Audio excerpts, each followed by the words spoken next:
Before you submit your manuscript to a publishing house, make sure those first 3 chapters are immaculate. When you're submitting to a publishing house, more than likely they're going to ask you for your first 3 chapters, right?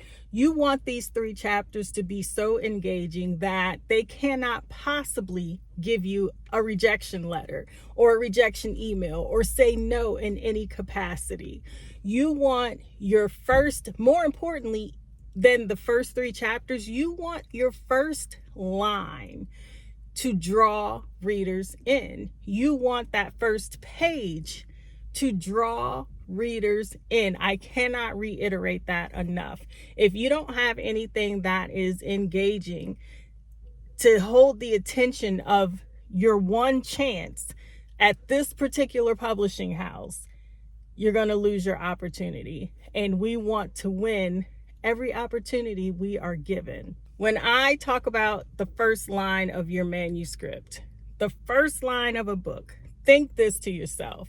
Think of Charles Dickens. It was the best of times, it was the worst of times, right? Famous one-liners. I think in what was it, 1984? Oh man, I should know this because my daughter just had to read this one for school too, and I went over it with her. It was a bright cold day in April, and the clock struck 13. I believe that's what it is. And when you think about that, the clock struck 13, and you're like, wait a minute, the clocks go to 12. Just something to bring your readers in, and that will capture the attention each and every time. You don't have 3 chapters is not a lot to show that publisher your full magnitude of what you can do, but you need it to be enough to bring their attention to you, to want them to want you and want your work and to work with you. Don't just think of this as a spinoff, or a one-off, I should say. Think of it as a long-term working relationship. You want to build with this publishing house so that you can come back to them with future works, because if you have written 1 book, you can write 2. If you've written 2, you have 5 in you. Just whatever you do, don't stop writing. That is probably another one of my biggest pieces of advice. And I remember years ago, my very, very first self-published book, and this bookstore owner and one of her associates, and he sat me down and he told me, he said, "D, whatever you do, don't stop writing." And stupidly, I did not take his advice. And I cringe now because when I think about that years ago, had I just kept writing, I would have been so much further in my career. Also, when you are submitting those first 3 chapters, go through each line with a fine-tooth comb. There should be zero mistakes in those first 3 chapters. This is your calling card. This is your introduction. This is their first impression of you, and mistakes can be glaring. I know we are all human, but I need you to go through and edit for the gods. I mean, line edits, read it out loud. That is one of the tricks we use in film.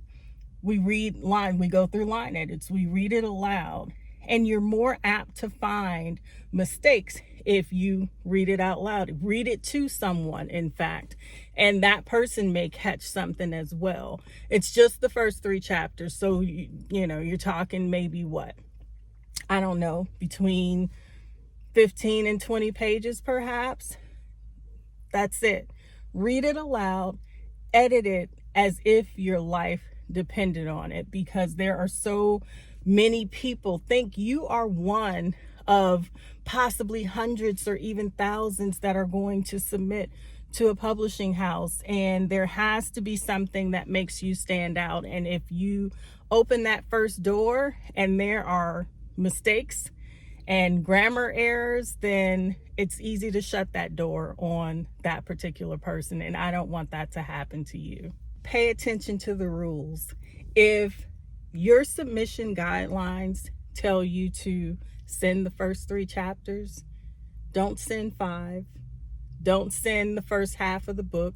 Don't send 1 chapter.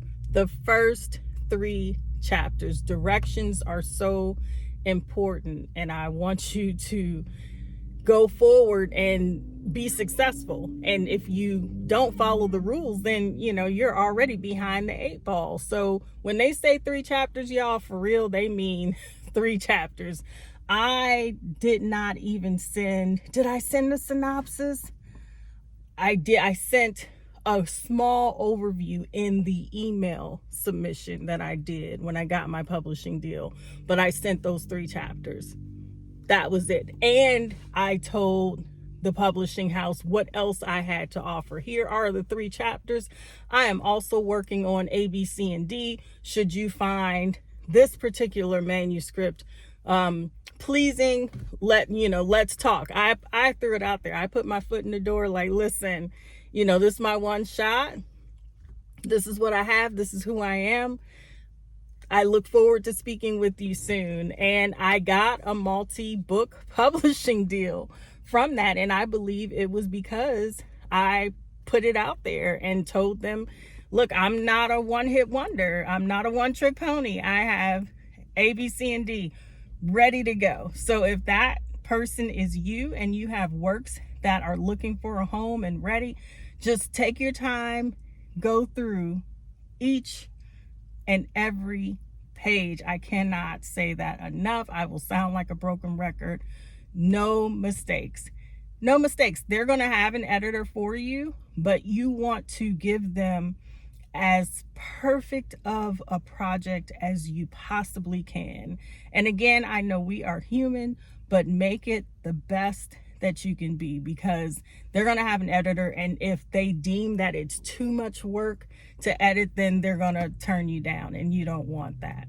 I will, as I think of them, have more tips on how to become published, because I am still wrapping my brain around how I got a multi-book publishing deal.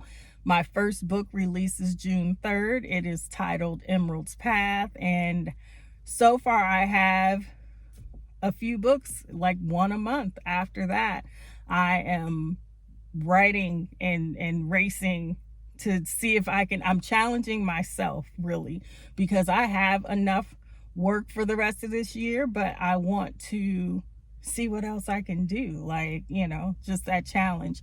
If you've been following along, if you haven't and you're new to the channel, thank you for watching. I am Dee LaSure, writer, producer, and now content creator. I do this for fun and just another creative outlet, because those of you that are creatives, we expand and have different creative outlets. So this is one of them. I keep seeing, I'm in a parking lot, y'all, waiting for my daughter to come out, and I figure I would, talk to you guys while I'm doing this, but so many people, the kids are running back and forth. It's so funny. But anyway, I appreciate you watching. Like and subscribe. I know people tell you, all the YouTube gurus are, saying you're supposed to say that, but again, I do it for fun. So, and I want to help, if you are a writer or aspiring writer, or if you're just thinking about writing a book, or if you know someone that writes a book, let this be encouragement that it can happen. I cannot wait to see my book on bookstore shelves. So that is really, really just exciting for me. So I have a release June 3rd, July 3rd, August 11th, and I'm working on September now. No, I'm working on October. I have to edit September's offering. It's so much, y'all. I am tired, okay? Tired with a capital T, but I am having so much fun. And as far as a Dear Future Husband update, I turned my YouTube series, Dear Future Husband, into a book. I am planning for that book to be my October release date offering, I think. I spoke to the publisher about it. I just have to finish it. Last video, I think I was a third of the way through. I am halfway through the book, which will be titled after my series. I'm going to title the book Dear Future Husband, and it is Navy and Micah's story. It actually is about 20% autobiographical. So you'll get to read of my, hysterics during different dates, and I'm going to incorporate those into the book. So I am having a blast doing that. It is such a beautiful day today, but I am still going to get a few pages in because I want to stay on track. I want to stay on schedule. And for me, writing keeps me sane. All right. I don't have to unalive 4 people if I can write in a book. That's so sad to say, but it is my sanity. It is my breath. It is my rejuvenation. So yeah, I'm going to take an hour or 2 later this evening after I enjoy this beautiful sunshiny day and write a little bit. And yeah, I got to get to that finish line. But Navy and Micah's story is coming along, you guys. And I am thrilled how it's turning out. And it's more rom-com-ish. So this is my first kind of rom-com type project, and I don't know why I haven't done it before, but I will be sure to keep you posted and updated, and I'm going to go live more often as well. Okay, so thank you for watching. Enjoy your day, but whatever you do, please don't forget to let the day enjoy you on purpose. I will see you next time.